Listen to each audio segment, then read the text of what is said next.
There we go. Hello and welcome to the show. I am so happy to have two former guests back on the show today to tell us all about like a new project that they have. Please welcome Dr. John DeGarmo and Jen Lilley. Thanks so Hi. much. Hi, thanks for having us back on. Yeah, I'm so happy to see you both. And I want to just tell the listeners if you want to hear their individual stories, go to season 2, and they both have their own episode. Um, so you can hear all about their background and where, how they got into this and everything, all that good stuff. But right now, I want to talk about new stuff because it is the season of newness. So do tell me what's happening and how come I get to see both of you at the same time? Well, Jen, I'll let you start. Okay, I was going to say, well, first of all, you can go back to season 2, and then if you get to watch video, you can go to this current season and see how foster care has aged us. So we're here today because Dr. John DeGarmo and I co-authored a book called, at the same time. Yay! Called To Foster, An Honest Guide to Getting Started. And this was honestly a brainchild of Dr. DeGarmo. I met him in 2020. He was on my podcast and we were on a CNN episode together. And then he was on my podcast and we became quick and fast friends. Mm-hmm. And we basically petitioned Congress together and advocated for children and against premature reunification that's going on in so many states. And while we got a lot of wonderful bipartisan support from both sides of the aisle, we quickly realized while we were there that laws are wonderful, but sometimes, and oftentimes, I would even say, if you start a law, there is something they call in Washington Christmas treeing, where you can get all these things kind of inserted into your bill because they're like 200, 300 page documents that get slipped in that really undo the work that you're there for. So that was very discouraging. And instead we decided, what could we really do to impact foster care? And we thought we could recruit better foster parents. Now, Dr. DeGarmo has written, sir, how many books have you written? 13. 13. Wow. And he asked, so he's a very experienced author and asked me for 2 years to co-author with him. And much like this interview, as people will find, I thought, what value could I add? You have a PhD. I'm not completely stupid, but I am certainly not an expert.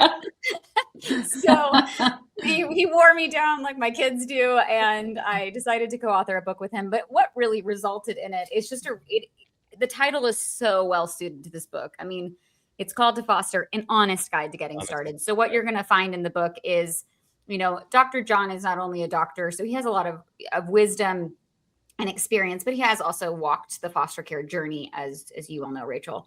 And so he has practical advice as well, but his advice is so rich and so wonderful. It's kind of like drinking out of a fire hose. And then you get little reprieve moments from me where I tell you real life stories where it's the most unglamorous thing in the world, which is funny because if anybody knows me, I'm an actress and people assume my life is very glamorous, but they're about to find out how raw and real it is. So I love that. I really love that. And tell me, is there a shortage of foster families at this point? And what is that looking like? Oh my gosh, there absolutely is a shortage. Absolutely. Jen and I have been reading a lot of stories of late about children who are not being housed. In fact, in the past, there's been this hotel crisis, hoteling as they've called it. Not enough homes. Where do you place these children in crisis? We're suffering from a real pandemic of mental health right now. That's the real pandemic, I think. And so many children are in crisis, yet they're not enough foster parents. So in the past couple of years, children have been sleeping in hotels. We've heard about that. They've been sleeping in offices. But of late, they have been incarcerated in 13 different states. Because they're incarcerated. So just like not to glaze over that, incarcerated guys. Right. Thank you.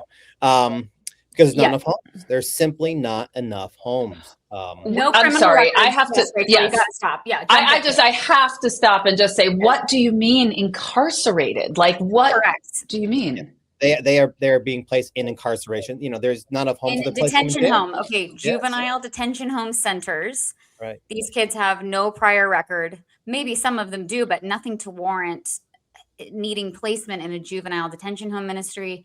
There are 2 cases that we have heard of where the child actually has autism, so they just need more specialized care. And I'm like, you're going to put a child with autism in a juvenile detention home center where they have to wear the uniforms. They're treated the same as prisoners. They're not getting the mental health they need.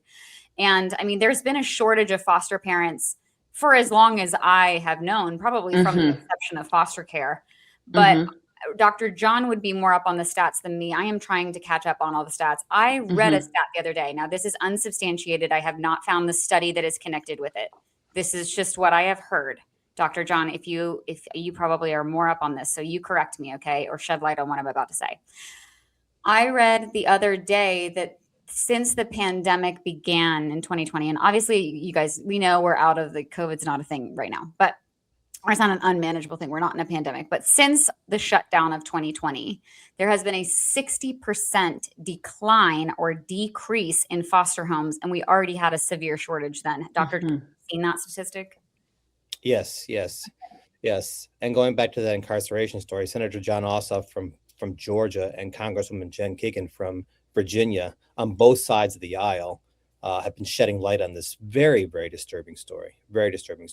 So again, as Jen mentioned, since the lockdowns of 2020, and we lost a lot of good foster parents during 2020. We lost a lot when the children were being locked down at home they were not getting the support services they needed in school, and they're so far behind academically as it is. They're not getting in-person counseling and therapeutical services that they desperately needed. They weren't getting in-person visitation services, and they're at home 24 hours a day with sometimes a brand new foster parent, and their anxiety levels went through the roof. When foster parents were telling me, I'm not a teacher. I can't teach these kids. I'm not a therapist or a counselor. I can't do virtual visitations 5 days a week.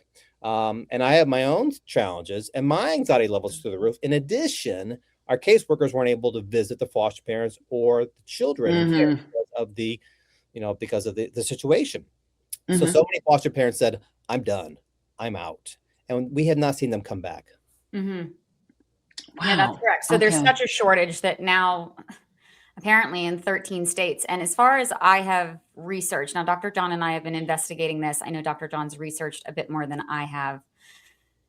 The 13 states are not listed in the report. You can basically cross-reference and do all sorts of stuff, thank goodness, with AI, where you're like, let's look at every single case and run an analysis on which states it might be. But the 13 states where this is happening have not been named. But there's just a lot of problems going on with foster care. There's always been problems going on with foster care. And I mean, we can definitely continue to talk about that. But I will say that I feel very fortunate at the timing of this book release. Because again, it was something Dr. John asked me to do with him in 2020. I put it off until 2022. I finally said yes. Then I had a baby. We put it off and here we are. It took me a long time to get my act together and write my half. And so it's amazing to me, the timing of this book release. And the whole point is that if we can multiply ourselves, if we can recruit better folks to foster. And when I say better, let me just clarify that statement for a second. There are wonderful, wonderful foster parents who exist. I would say Dr. John and I are wonderful foster parents. Our homes are safe. We're doing the best we can. No parent is perfect, but we're certainly not going to abuse the kids. We're going to advocate for them. We're, putting the stipend where it goes and then still spending our own money, where we want to heal these families. We're pro reunification when that's the best course for the child. We're pro the families. So, but there are people that foster. One of the most common perceptions of foster care, I think is a fair word to use, is that foster homes are terrible. And I want to say that can be true. There are a lot of foster parents that should not be in the game. Say they're in it for the money. I never understood that because when I was getting my stipend, I was like, what money? What are you talking about? Like I'm spending over and above. Like and I don't want to discourage anybody from not fostering. There are resources and we talk about how to get them in this book. But I wish I had this book because I didn't know, for example, Right. I wish When I I did too. started fostering, they asked me for the boys, do you want a WIC card, right? Which is like a government food stamps with a debit card. Well, Right. I had a friend who was a single mom who got turned down for a WIC card. So nobody told me, and I turned it down for the boys because I thought it was sort of a lottery system. And I thought, you know what? Give that card to a mom who needs it. Mm-hmm. That's not how it works, actually. There is not like a lottery system with WIC cards. And it would have actually been extremely helpful if I had used that resource for all the diapers and formula they needed. Oh, yeah. Jen, I did the same thing. Right. I said, my husband and I were like, we don't need that. Like, that's for people who really need it. And, first of all, it's for the child, which I realized later, it's really not, they're entitled to that. That's right. And I made that mistake too. So that's such a great tip to give to any potential foster families or foster families currently. Take the WIC card, get it. I mean, just for the formula alone, the child formula alone. Oh my gosh, formula is crazy, and diapers and wipes and fit up cloths and all the things that you need. But there are so many resources. So I do not want to discourage people from fostering. Our goal is to encourage people from fostering. But to substantiate that claim, I remember after Dr. John and I, we were actually both speaking at the National Foster Parents Association Summit. And between our speaking, they were like, you have a free pass. You can go to whatever seminar you want. And I was like, oh, great. I love learning. I'm not a doctor, but I like to learn. So I was like, oh, they have a program, a seminar on the adoption assistance program. Well, I didn't know that you got assistance for your children after they were adopted. I had always also wrongly assumed maybe people don't adopt out of foster care because they can't afford. And so they just keep the child with them long term, but maybe they just can't afford to adopt that child. I didn't understand. That's also a misconception. No, they still get their monthly stipends. My boys have 2 forms of insurance. Like if the boys, something's wrong with them, I'm like, let's go to the ER. How bad is it? They get Medicaid until it's 21, I believe now, right? Depending on certain states. Some states, for me, it's 18. Okay. 18 to 21. And I think in California, it's even up to 24. So I went yes. I'm just curious about the adoption assistance program, though. Is that every state or is that only some states that do that? Because I've heard a lot of people on like online forums saying like, we don't have any assistance. Like once we adopt these kids, we're like, totally stuck. And I adopted my children from LA and we do get, even though we moved to New York, we still get that stipend. So yeah. Dr. John, do you know the answer to that question? My understanding is it's every state. Okay, but people just don't know about it, maybe. Oh, many don't know about it. To be right. So these are, again, like I think we even talk about that in the book as well. There are options, but I was in that class and I remember after the class being like, oh, I can't wait to meet all these people around me because this means they're into adoption. This is so wonderful. I can't wait to meet these people and form a community. And I remember this one woman, I remember literally having to stop and pray in my head because I was like, I don't know how to respond to her. I don't know if I kind of want to hit her till I want to like report her. This is so crazy. But I don't think I just was like, oh, okay. And just ended the conversation because I was literally like, what is happening right now? Such an out of body experience. I was meeting all these people around me and it was only one woman that said this, but she goes, oh yeah. So, when you adopt, like, and you foster, you want to really get a D-rate kid. And I was like, what's a D-rate kid? And she said, well, the more you can get them behind in school, the more you can have them on medication. If you can get them to fail their classes and be on medication and have behavioral issues, this is what she said, like, these are your motivators, your stipend goes up. She was like, yeah, I have like 9 kids. I make like 30 grand a month. And I was like, oh my God, that is so awful. So there are people like this that exist. Yeah. And we would like to recruit better people because if there were better people, maybe, just maybe, they wouldn't approve the people. They're so desperate right now that in 13 states, they're putting them in detention homes. This is so crazy. And that word is key. They are desperate right now. They're so desperate. And, I was speaking just the other day in California, and I was telling the audience that today's caseworkers are overworked, overwhelmed, under-resourced, under-supported, understaffed, underpaid. And our average caseworker today lasts, brand new out of college, lasts about the average length of a foster parent, 18 to 22 months before they say, hey, this is too tough, I'm out of here. Wow. Jen mentioned one word there, community and learning. Since I became a foster parent, I've joined a whole nother type of community that I never expected to join with Jen. I never would have met Jen if it wasn't foster parenting. Right. And within that community, I have learned so much about parenting as well. The 3 children I've adopted all have some challenges, to be sure. And I've been able to learn from other foster and adoptive parents within this community. There's a wonderful community that I've been so graciously allowed to join as a foster and adoptive parent. Yeah. What would you say to folks who are maybe called, or they think they might be called, but there's this hesitation, there's just this fear of getting involved in something that they're going to get over their heads in, or getting too attached and then having to say goodbye, or what can you speak to that? We've all probably heard the same thing, and I hear it almost daily. Dr. John, I couldn't do what you do. It would hurt too much to what? Get too attached for the kids when the kids leave. Yeah. Yes. To get the kids. And I tell people that's exactly how it's supposed to be. That's exactly how it's supposed to be. These kids need stability, and they need structure, and they need consistency. But what they need more than anything else is for us to love them unconditionally. These children need unconditional love, because when they do leave, whether it's through adoption, reunification, whatever it might be, aging out, whatever it might be, a part of our heart breaks. It's because like losing a member of our family. But that broken heart is a gift for that child, because we could be the first person who's ever loved that child. We could be the first person who's ever cried over that child. And that's how we can change that child's world.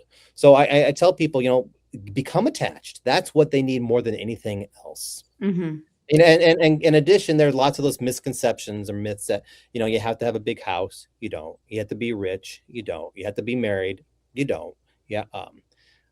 So those are some of the myths that we address in the book as well. Yeah, I would say I would add on to that.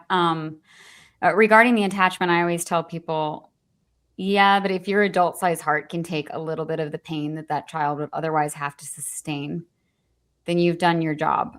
We have coping skills these kids were never given.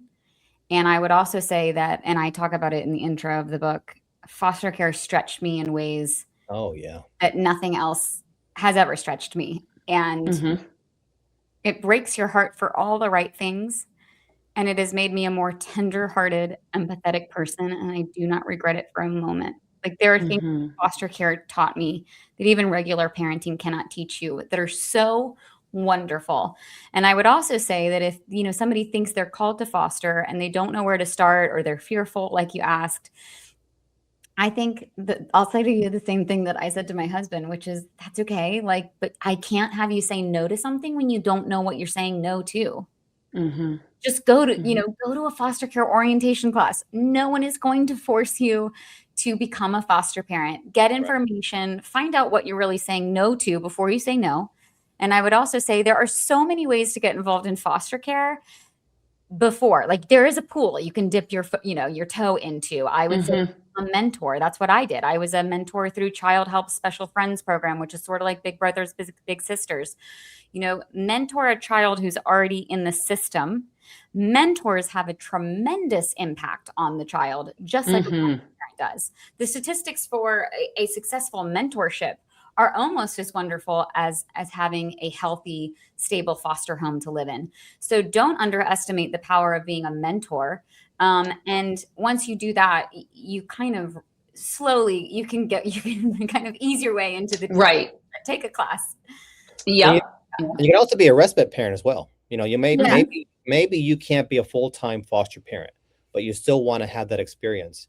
Respite parents are needed to begin with. Oh my goodness, I wish I had respite parents so many times. Oh my gosh. That allows the foster family, maybe they have to go out of state for a wedding or a funeral. Maybe there's a medical condition. Maybe they just need a break for a weekend.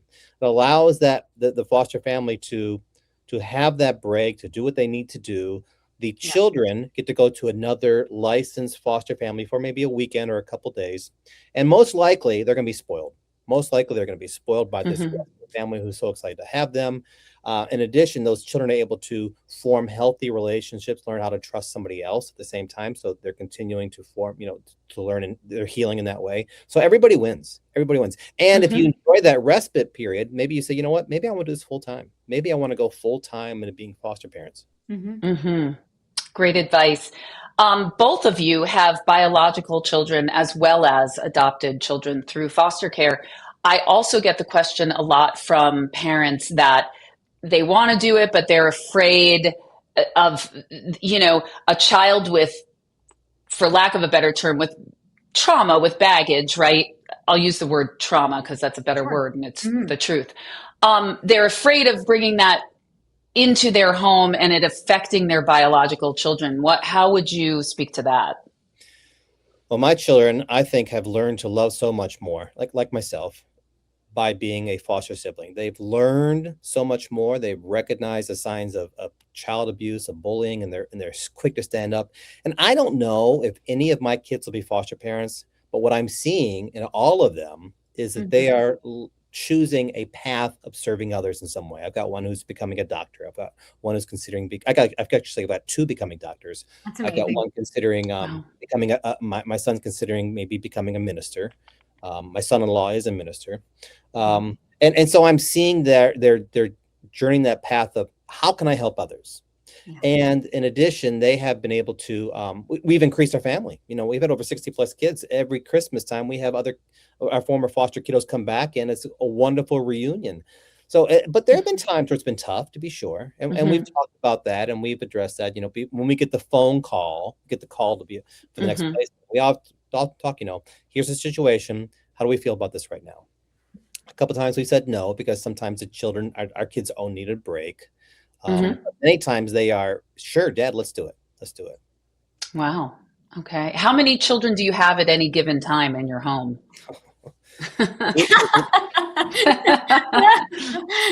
we averaged for 7 years, we averaged 9. We've had. Can you imagine, Rachel? Can you imagine? No. I have 2, and I go crazy with 2. We've had twice. We've had 11. We've had at one point we had 7 in diapers. We're kind of like a clown car on. We go to church on Sunday morning. Kids just kept pop out of the car everywhere you go.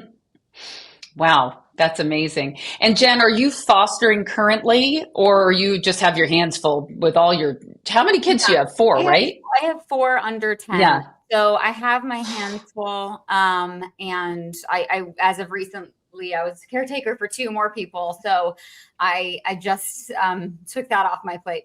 Yeah. Oh, yeah. But my kids know about children in foster care. And I used to do a charitable program where we would give Christmas gifts every year and different things like that. So they know, they ask they fight all the time. And then my kids are like normal kids. Like they fight and then they're best of friends, right? They fight. And then I'm like, get your own bedroom. And they're like, no, why would we do that? And I'm like, because you're hitting each other every night. And my kids are crazy. but then they'll fight. And then they'll be like, so when are we getting more kids? And I'm like, why do you think mommy and daddy can handle more kids right now? But I do tell them that once my youngest, who is 3, when she's in kindergarten, I said, then maybe we'll do respite care. I would really like to do respite care. And it's so needed, like Dr. John said, and we talk about that in the book. And then here's why I think respite care is amazing too. Dr. John said, of course, like if they fall in love with a child or they decide this is for them full time, then great. They don't have to take any more classes, to my knowledge. They're kind of already licensed. They're ready to go. But what's so great about respite parenting is that you are generally going to get that kid in their honeymoon period. So you get to be like the fun home. Like you get to be like, spoil them. Like you don't have to worry so much about discipline other than like, if they're hurting somebody, then you got to like intervene. But other than that, you could totally be the home that's like, let's go get ice cream and like go to the pool. And, you can be the fun house. And then give them back. So I want to do respite once Jackie's in kindergarten, and then maybe as the kids get older, move into foster care. But I'm still just like keeping my head above water. Oh yeah. I get it. I want to add one more thing about my own kids. I firmly believe, and I'm just having this thought right now for the first time, but I believe that my children, and my oldest is 28, my youngest is 12. I've got a long ways to go. But I believe that it has, when they have cared for children in crisis in their own home, when they've seen the abuse and suffering, etc., and when they've learned to love them, it's brought our own family together. It's brought my own family much closer together. It's brought my children much closer together because they had to rely on each other during some very, very difficult, traumatic times. And now they're drawn together. They've shared those difficult moments. And sometimes they look back and they laugh at some of the craziness that went through. That's really beautiful. Yeah. I think that, a lot of people are looking for ways to make a difference. The world seems so crazy right now. It's just like, everyone knows it's like insane and nobody can seem to really do anything about it. It's just like where we are. And I just think to myself, like, what better thing could you do with your time? Like, honestly, with your time, your energy, your spirit, what else? I mean, what are you going to do? You can help in this way and it make a true difference in somebody's life, and I just think it's incredible. I want to amplify this message and get people thinking that they can do it instead of just letting the fear run the show and never stepping out of that into, having the courage to take the step. I have every excuse in the book for why I shouldn't be a foster parent. I'm an actress. I travel. I'm going to go for 3 weeks to go film, at the end of this week. Like, you want to give me a resume on why you don't think you can do it. I can probably match your resume. Right. How do you handle that, Jen? Do you bring the kids with you, or do you just, you have help at home and you go and work and then come back? I have a wonderful husband. Sometimes my parents help. Like, they might take one kid, which 3 kids is actually much easier than 4.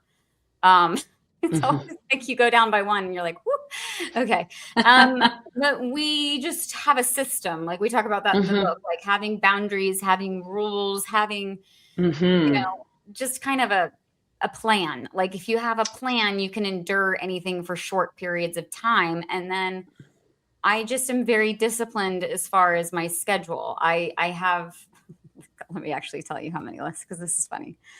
Okay. At the moment, I have 1,287 lists on my iPhone.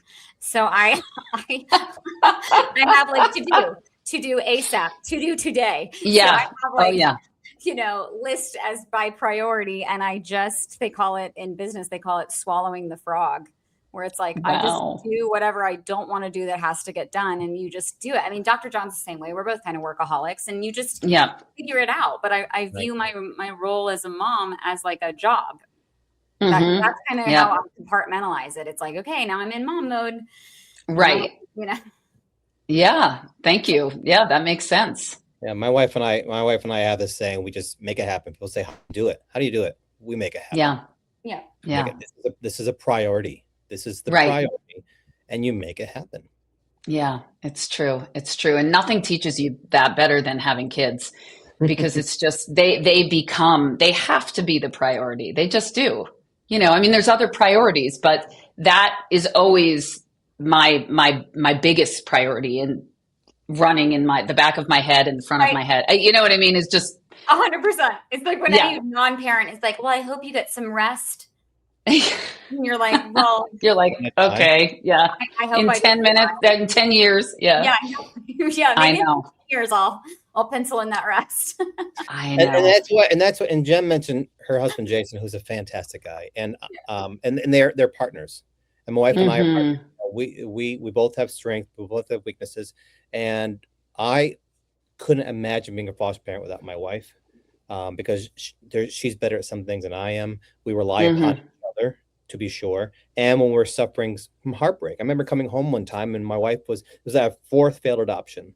And I came home 3 weeks after the 4th failed adoption. My wife was on the bathroom floor in tears, just in tears. I can't do this anymore. So she needed me to pick her up at that time. And she's picked me up many times as well. And I know Jen has that same thing with Jason, but it's at the same time, you don't have to be married to be a foster parent. I know some amazing single foster parents as well. Same. I do too. And I want to actually ask you about that. You did mention community before.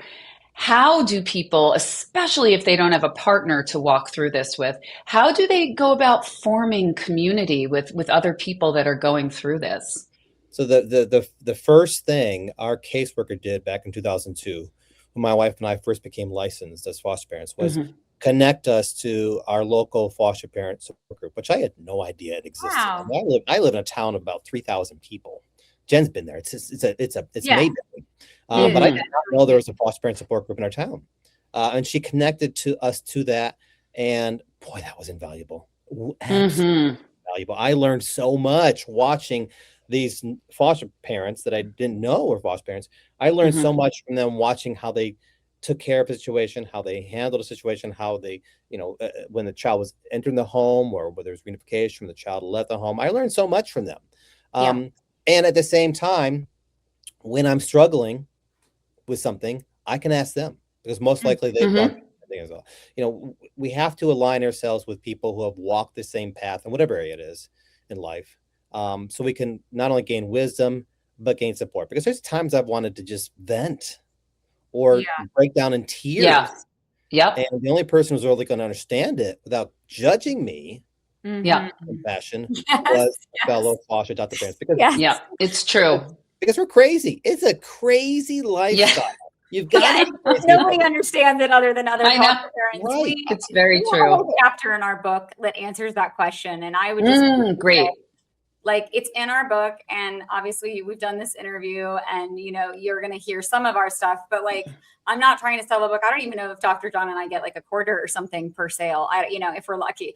So it's not about like selling books, but it really is about equipping people. We have a whole chapter in it, but I'll just say that briefly, and I talk about it in the book in more detail. It's a very funny story, but I found all my foster family community, like fellow foster parents. I found all of them through Instagram. Because I went to some local things in LA and I was like, some of these people are super sketchy and I don't want them to know me.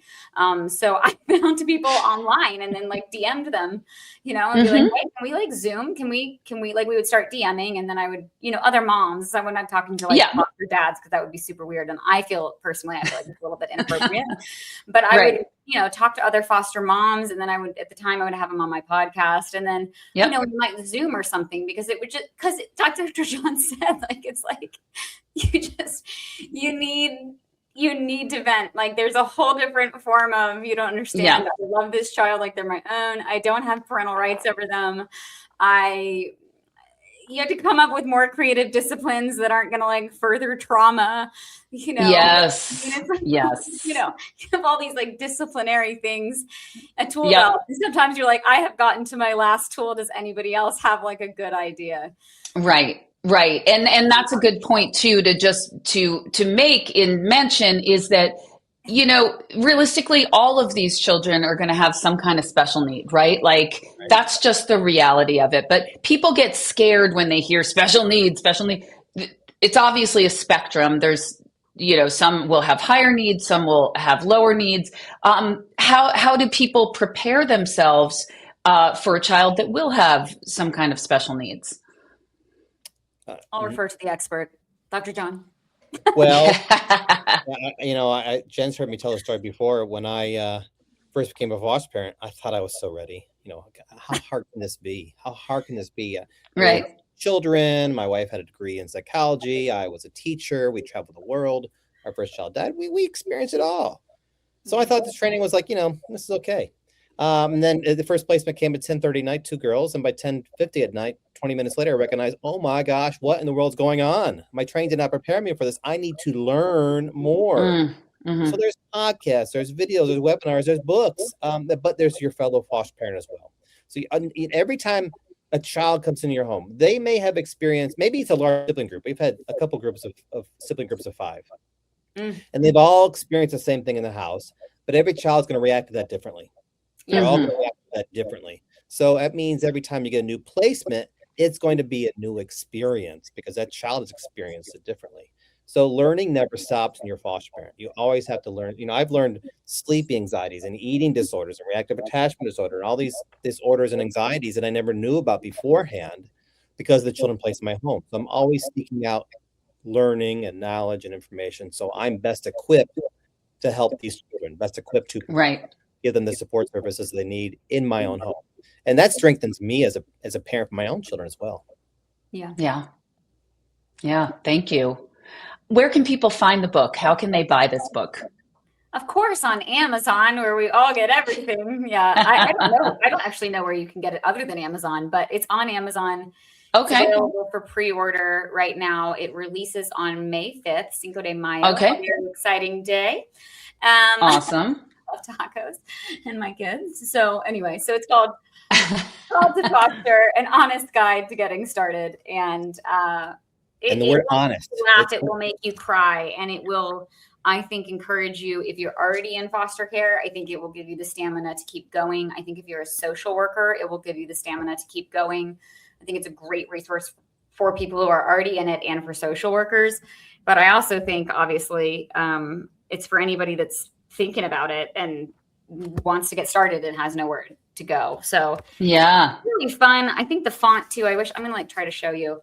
The font is like a good size. I feel like nice a good font to read. That's important. I can't see anything anymore, so I love this. Yeah, like give me a bigger font, organize it, like there's bullet point list. It'll say Jen or Dr. John, and it goes back and forth, and it's just very fun. Like it is a fun book. Yeah. Did you guys do an audiobook as well or no? But we should. You should do an audiobook. In all of our spare time, Dr. John. Yes, right. Well, yeah, that's true. Well, people often ask how you do it on 24 hours. I say, well, I'm in the 32-hour day. I don't know about you, but I'm in the 32-hour day. Yeah. It's a fun book. All the books I've written, this was the most enjoyable. I learned a lot from Jen. And what I like about the book is it's two different voices. Very different. Yeah. Yeah. Mm-hmm. So bringing two different perspectives, all for the same thing, caring for children in crisis. Have you ever co-authored a book with anybody else? No. Really? What was that process like?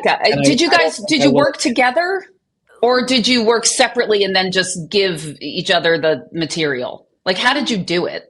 We had a Google Doc, and we would just write like Jen or Dr. John, and we would just go down, in our section. And Dr. John's written so many books. He was so wonderful to be my first book writing experience with, because he gave me an outline, and then I don't know how he does it. You're so disciplined. You'll be like, just write an hour every day. And I'm one of those people that hyper focuses.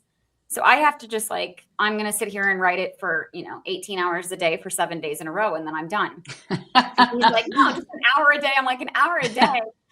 It takes me 40 minutes for my brain to be like, so what are we going to say today? And we pick up the phone and say, hey, how about this? How about that? How about this idea? I never thought about co-writing a book.